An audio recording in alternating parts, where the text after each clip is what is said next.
नमस्कार दोस्तों, श्रावण मास में शुक्ल पक्ष की नवमी तिथि को इस व्रत को किया जाता है। इसे पुत्रवती महिलाएं अपने पुत्र की रक्षा के लिए करती हैं। श्रावण में नाग पंचमी के बाद एक पर्व नेवरी नवमी का मनाया जाता है। इस दिन व्रत भी किया जाता है और सांपों के दुश्मन नेवले की पूजा भी की जाती है। नाग पंचमी की पूजा के बाद भी सांपों के आक्रमण से बचने के लिए श्रावण शुक्ल नवमी को नेवलों की पूजा की जाती है। पुत्रवती स्त्रियां बड़े ही मनोयोग से इस व्रत को करती हैं। इस व्रत में स्नान के बाद कलश स्थापना करके प्रथम गणेश पूजा की जाती है। इसमें गुड़ व घी का विशेष महत्व होता है। उड़द व चने के दाल का मसाला भरकर कचौड़ियाँ बनाई जाती है। इस व्रत का यही भोजन होता है। व्रत कथा। एक दिन एक किसान के बच्चों को जन्म के समय ही एक सांप खा जाता था। इससे वे पति पत्नी बड़े परेशान थे। कोई उपाय भी समझ में नहीं आ रहा था। काफी सोच विचार कर उन्होंने एक नेवला पाल लिया। अब उन्हें सांप का भय नहीं रहा।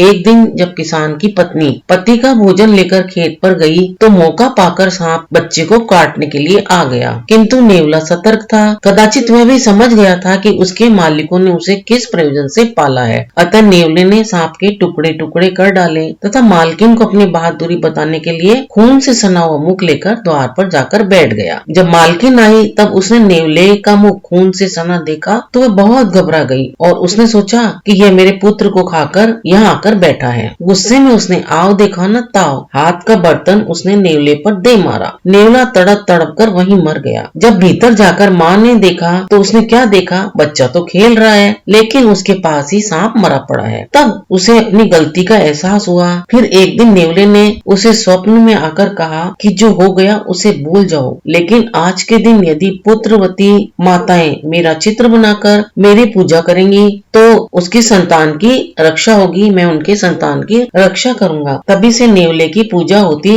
चली आ रही है और यह पर्व नेवरी नवमी के नाम से जाना जाने लगा। दोस्तों, आपको ये जानकारी कैसी लगी? अगर अच्छी लगी हो तो मेरे इस वीडियो को लाइक शेयर और सब्सक्राइब कर ले ताकि अन्य नई नई जानकारियां आप तक अति शीघ्र पहुंचे। आपका वीडियो देखने के लिए बहुत बहुत धन्यवाद।